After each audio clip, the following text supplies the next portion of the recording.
Welcome to day 143 of the New Way. I'll read Matthew 18, 1 through 5. At that time the disciples came to Jesus and asked, "Who then is the greatest in the kingdom of heaven?" He called a little child to him and placed the child among them. And he said, "Truly I tell you, unless you change and become like little children, you will never enter the kingdom of heaven. Therefore, whoever takes the lowly position of this child is the greatest in the kingdom of heaven. And whoever welcomes one such child in my name welcomes me." And I'll read Mark 9, 33 through 37. They came to Capernaum. When he was in the house, he asked them, "What were you arguing about on the road?" But they kept quiet, because on the way they had argued about who was the greatest. Sitting down, Jesus called the 12 and said, "Anyone who wants to be first must be the very last and the servant of all." He took a little child whom he placed among them.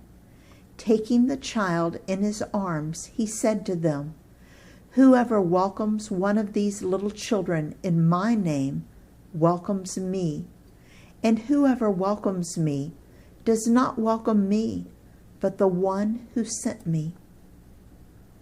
Now I'll read Luke 9, 46 through 48. An argument started among the disciples as to which of them would be the greatest. Jesus, knowing their thoughts, took a little child and had him stand beside him. Then he said to them, "Whoever welcomes this little child in my name welcomes me, and whoever welcomes me welcomes the one who sent me. For it is the one who is least among you all who is the greatest." I wonder how long it was before the verses we read yesterday and the ones we are reading today. Jesus tells them that he will be dying soon, and they begin arguing about who is the greatest. But think about it. If they still believed that Jesus had come to set up an earthly kingdom, wouldn't he need someone to be his right-hand man? And if he's going to go away, someone would need to rule in his place. But then Jesus took a little child. In today's world, children are cherished and spoiled and pampered. Not so in Jesus' time.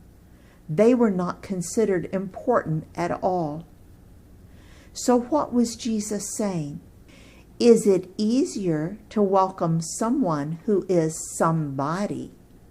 Or is it easier to welcome someone that is not considered cool or popular? Jesus says that greatness is determined by how we treat others and how we think of ourselves. It is a very special thing to be called a follower of Jesus. It is a very special thing to follow him and to be 100% committed to obedience. But we recognize that that greatness is 100% his, not ours. We are just his servants, obeying orders. We give him all the praise and glory and honor, and we keep our focus on him. In his service, Dale.